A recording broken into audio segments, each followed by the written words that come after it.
esteemed friend and colleague, Dr. Sanjay Singh, Shabnam Hashmi ji, the author of For the Love of Me, Dr. Sapna Sharma, Shri Kshitij Adyalkar, ladies and gentlemen. First of all, I think all of you deserve a round of applause for coming out on a Sunday afternoon at 3 o'clock. So, when Dr. Sapna Sharma came to invite me for her book launch, I was almost inclined to regret, because 3 o'clock in the afternoon on a Sunday is not exactly the best moment in time. But more than that, well, I'd stopped reading fiction. So therefore, for the past 18 years, I have not touched a book which is fictional in character. Not because I read too much of fiction during my early years, which is also true, but I guess over a period of time, your reading habits just evolve in the manner in which you would like to take them. But having said that, let me start by congratulating both Dr. Sapna Sharma and Kshitij for launching Soul Books. When I was listening to Kshitij talk, and he was describing the trials and tribulations of first-time authors or new authors, and the complete lack of transparency in the publishing industry, well, I couldn't help thinking that a while ago in a different avatar, I had to deal with the back end of the media. And the back end of the media, be it print, be it broadcasting, be it social media, is actually a very non-transparent street. So when he was describing the entire rigmarole of publishing, I was thinking to myself, well, that almost sounds like what the broadcasting industry is. And so therefore, it's indeed very gratifying that some people have decided to break the mold and actually step out and try and put in place a template which would give people not only the opportunity of being able to self-publish, but more importantly in knowing as to how exactly is the book doing, in terms of royalty, where do they stand, ultimately whether they would be making some revenue for the effort which they have put in. I can tell you a lot of authors do not really write for money, as Sapna was very rightly saying. You write because you're passionate about it, because it defines you. It's almost like a catharsis also, because putting pen to paper really, or putting your fingers to the keyboard, brings about a certain amount of integrity to the thought process, which you possibly would never really experience till the time you've really gone through the whole act of trying to do a book. And as someone who's done 2 over the last 45 odd months, I think primarily because of political unemployment, and third one in the works, I can tell you it's indeed a very therapeutic experience.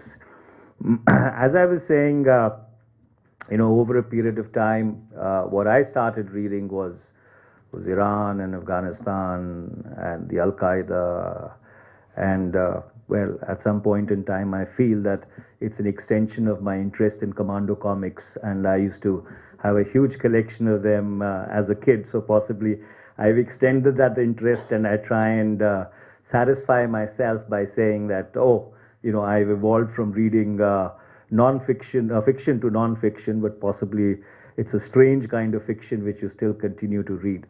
So when I picked up this book and I carried it along with me, so I did the Mumbai launch of my own book 2 days ago.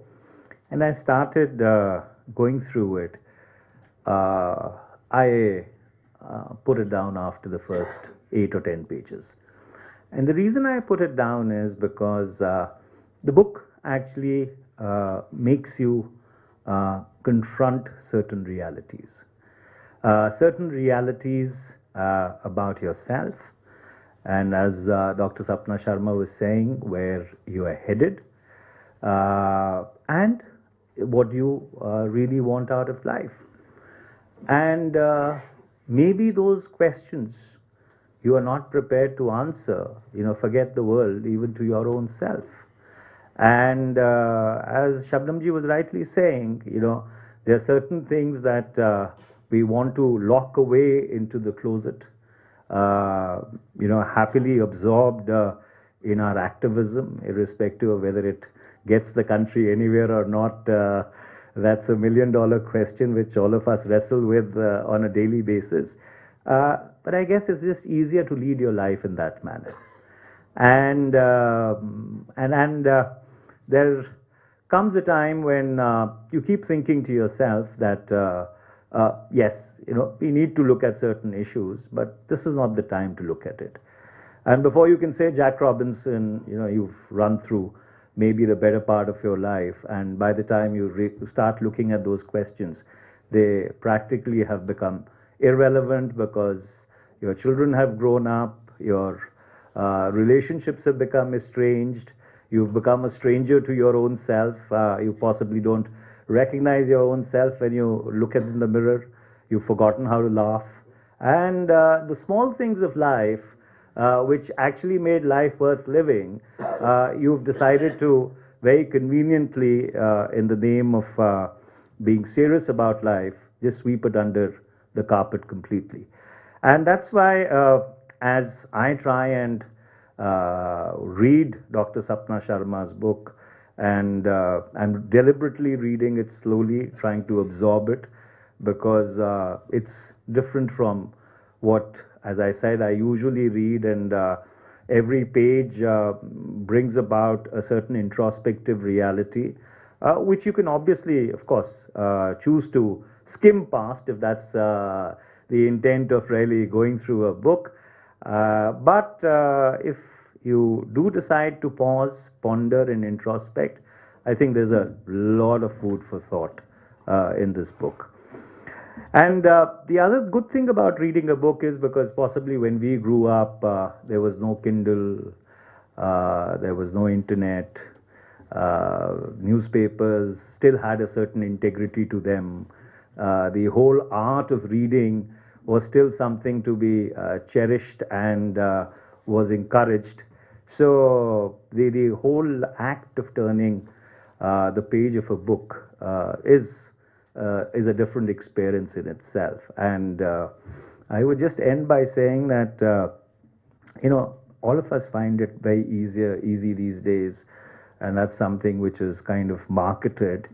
But if you read a book on Kindle, it's much cheaper. You can download, you can highlight, you can mark out passages, you can go back to them, which is at times difficult to do.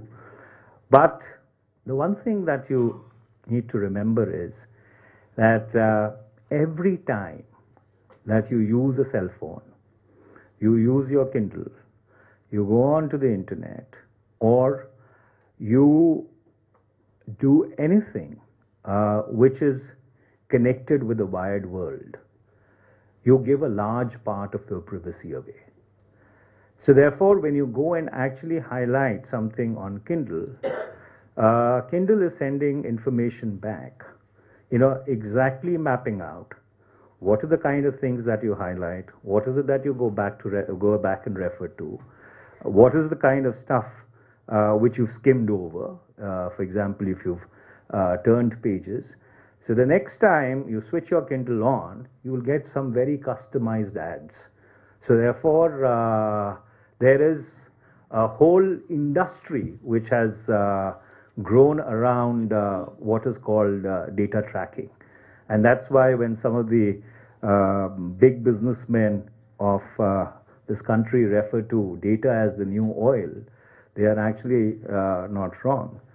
So if you still value a bit of your privacy, I would strongly recommend that a paper book is a better way of actually going through life. Of course, there are certain things which are inevitable, but to the extent if you do value something which is called privacy, I think the traditional and the old way of doing things is still better. Thank you very much.